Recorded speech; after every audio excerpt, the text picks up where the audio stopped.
just when I was listening to the last panel about the question of truth and QAnon and alt-right, I remembered, coming across some study, which actually I have put in the conclusion of my book on ignorance, which was done by Danish and American political scientists. And they were looking at the question whether people who are sharing fake news and conspiracy theories are actually believing in them. Now, the scientists are Michael Bank-Peterson, Matthias Osmundsen, and Kevin Arsenus. And so they looked at thousands of people who are very active online. And what was kind of a surprising finding was that a lot of people do not believe in the theories that they are sharing. They find an enjoyment actually in the very act of sharing and the emotional impact that this sharing has on others. So to make others angry, for example, people from the different political spectrum, or just to provoke a response. So the theorists concluded that a lot of the people who are sharing conspiracy theories actually find the enjoyment in tearing the world down. A certain kind of an enjoyment in destruction, and quite often there was a belief that finally there will be a start from anew.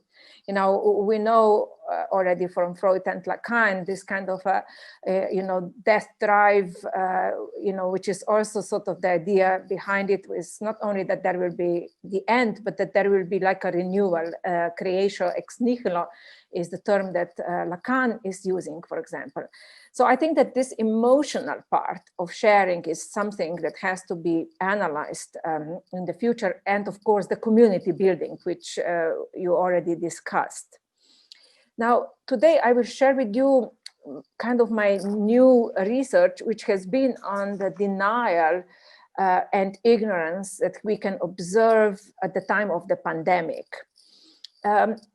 Like a few months ago in Slovenia, I remember seeing an online discussion among anonymous commentators.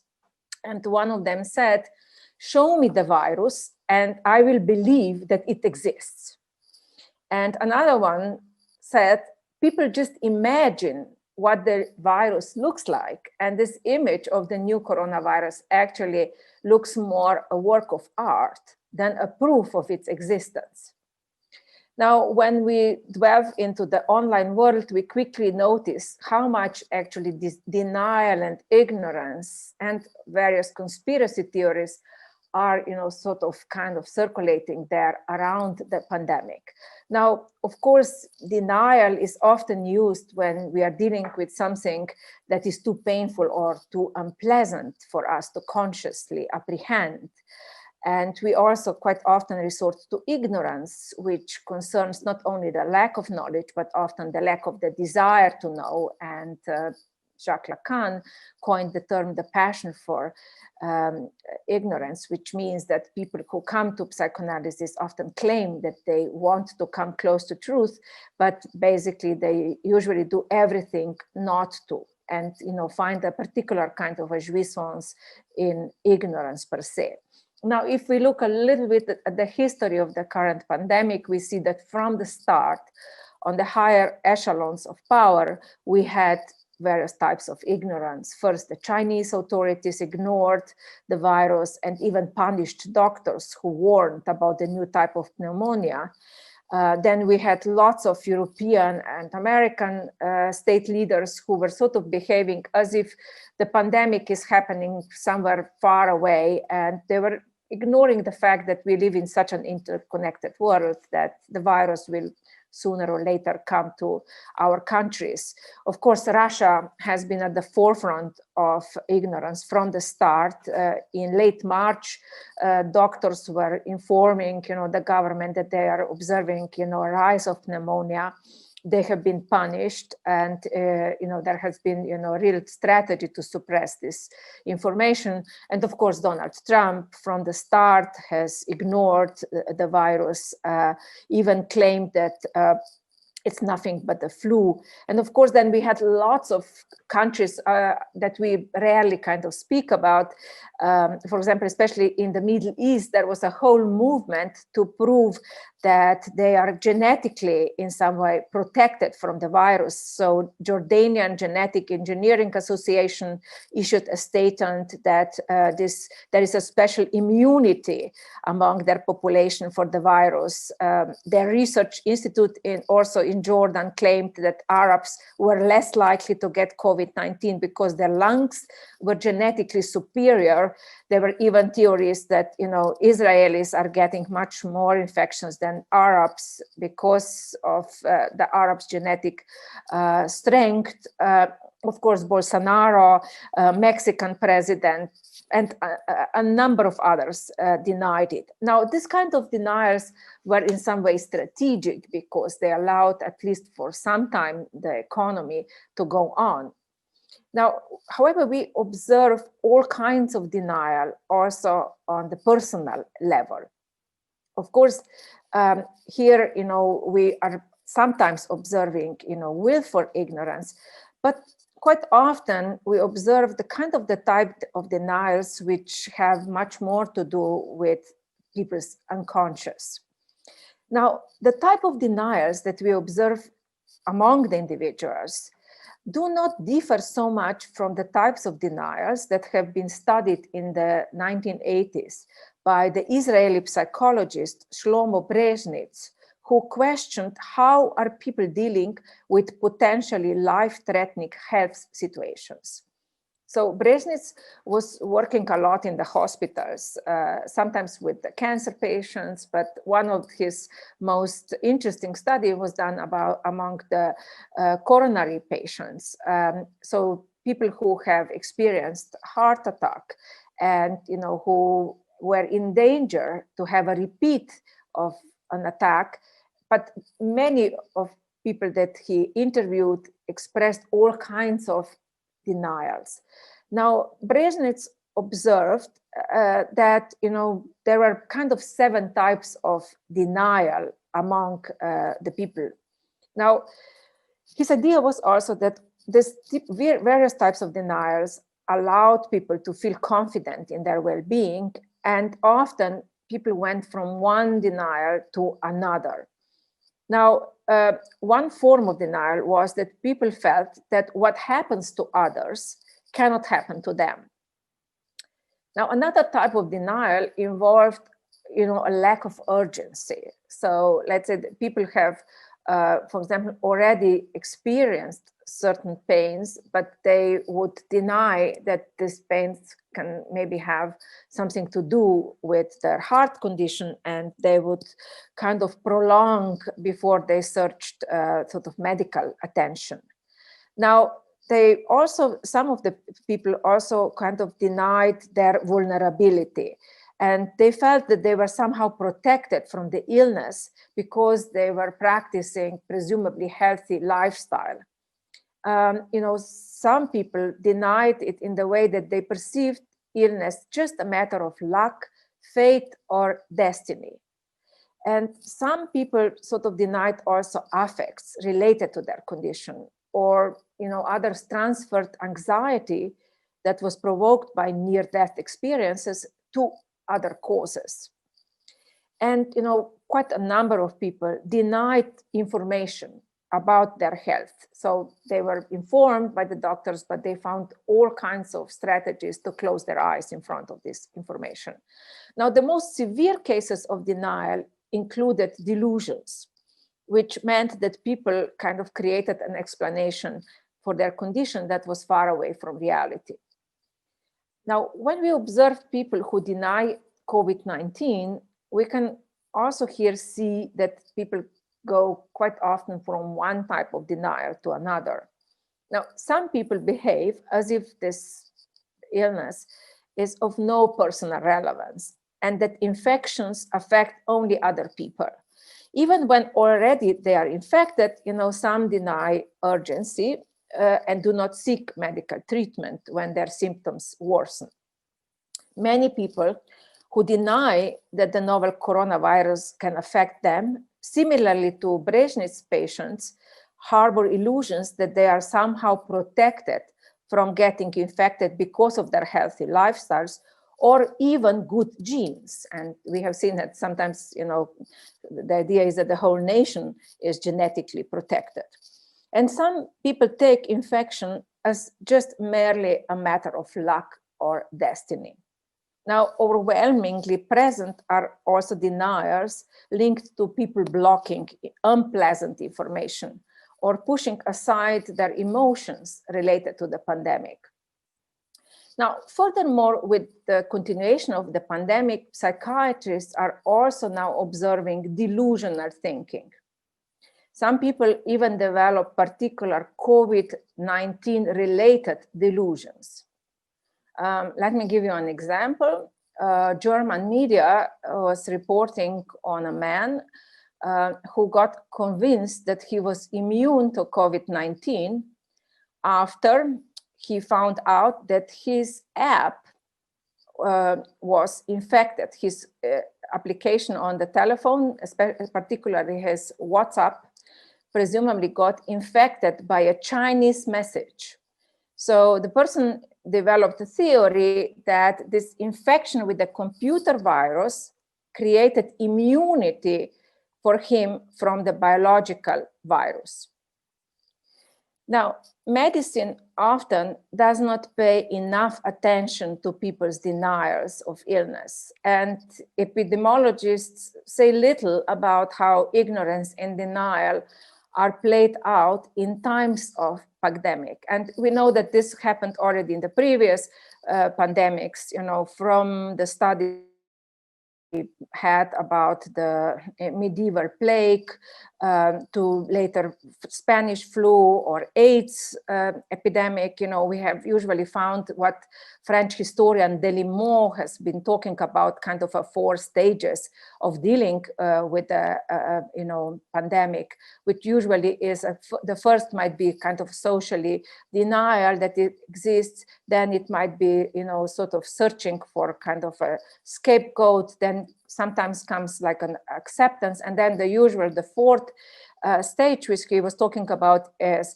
like another denial again, which at that time it would be just exposing yourself potentially to the virus, partying, becoming oblivious to prohibitions, in terms of like this kind of obliviousness. For example, at the time of the AIDS epidemic, we even observed gift-giving parties or like an intentional kind of exposure to the infection, sometimes because people perceive that they will get it anyhow, or sometimes because they didn't want to stand out from community or out of a kind of a desperation. And even today we see, kind of a plague parties emerging in regard to COVID-19. Now that countries are going through the second wave of the pandemic, many people are fatigued by what is going on, and many are not willing to follow often erratic measures governments are proposing to limit the spread of the virus. So in some way, people are dealing with conflicting messages about how to protect themselves.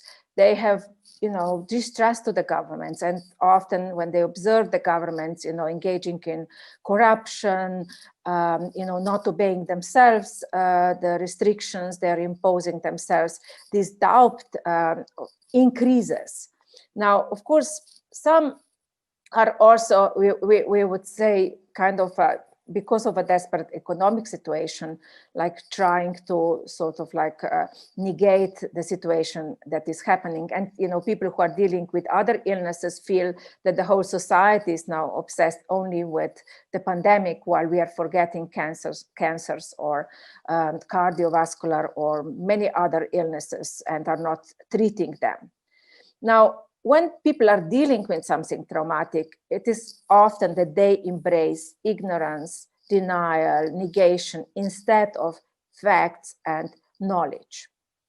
However, Sigmund Freud has, in an interesting way, in his time, already dealt with sort of other emotional elements that emerge in regard to infection.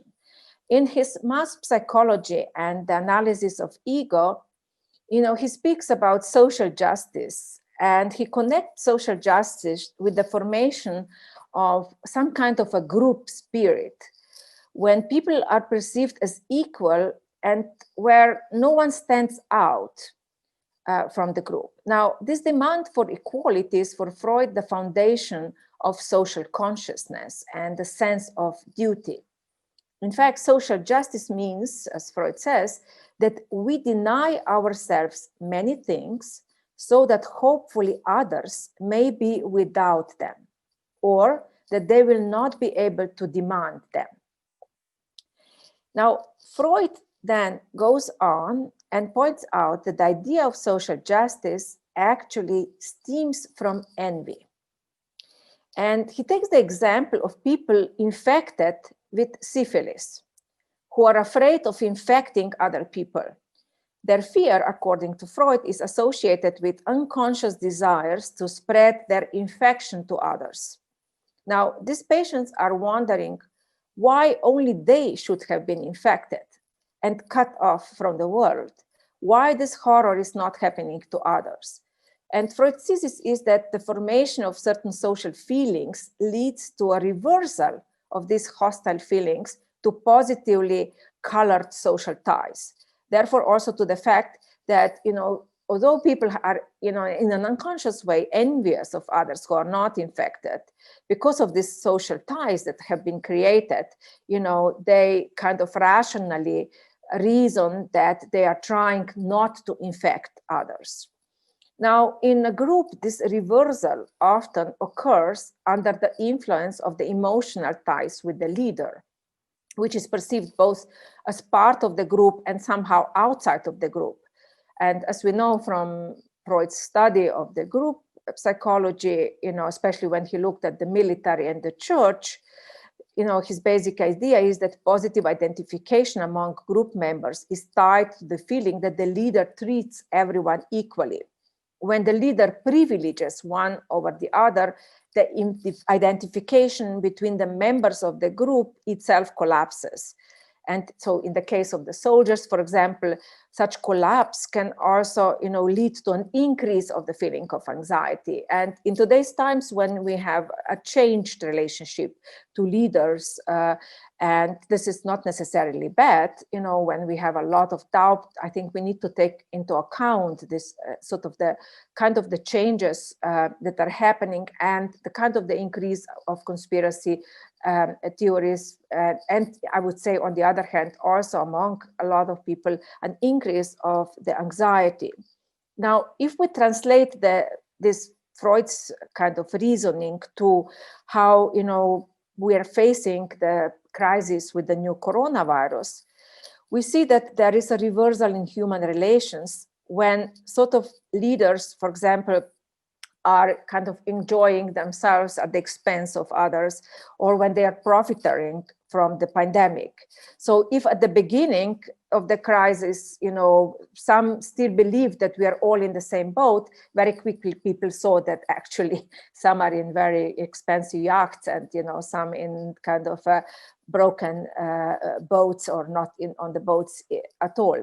Now, in conclusion, let me point out that we have seen with this pandemic all kinds of emotions emerging and also all kinds of aggressions.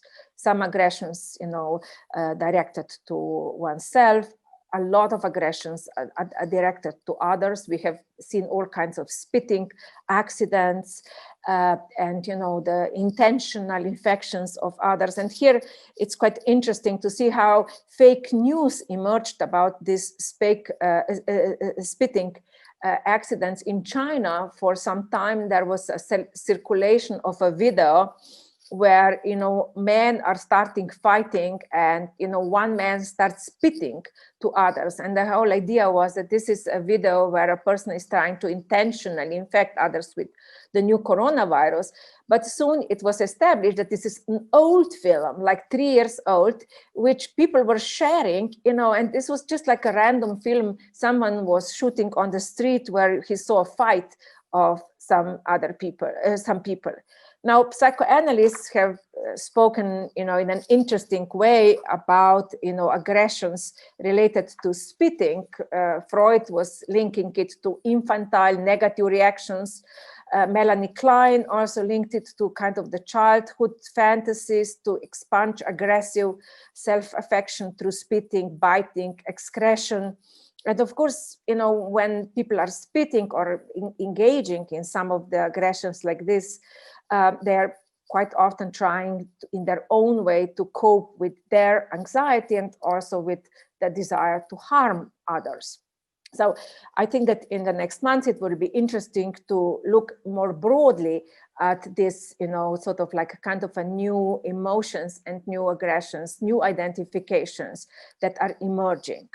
Now, in the conclusion, let me point out that when we are dealing now with this crisis, the question of truth, of informing people, the sort of the problem that we are dealing with, that we are dealing with is actually the lack of knowledge is the most important thing. Now, and as I mentioned before, there has been also quite a lot of forgetting about other illnesses, which is why I liked one recent Russian tweet, which says that if in the first wave, doctors convinced people that the virus really existed, in the second wave, people are convincing doctors that there are also other diseases as well. Now, some countries are finding soft methods of encouragement, you know, of sort of like behavior that might prevent the spreading of the virus. You know, and some countries are using, you know, prohibitions, are, you know, threatening people. Of course, the soft measures are much more opening the space for people to identify themselves with the measures and to kind of make their own choices not to spread the virus, not only simply to follow the prohibitions because they're afraid of punishment. Which is why I quite liked, you know, a recent discussion in the German media about how to deal with communication in today's times, where a lot of scientists there and politicians were noting that the most important is transparency.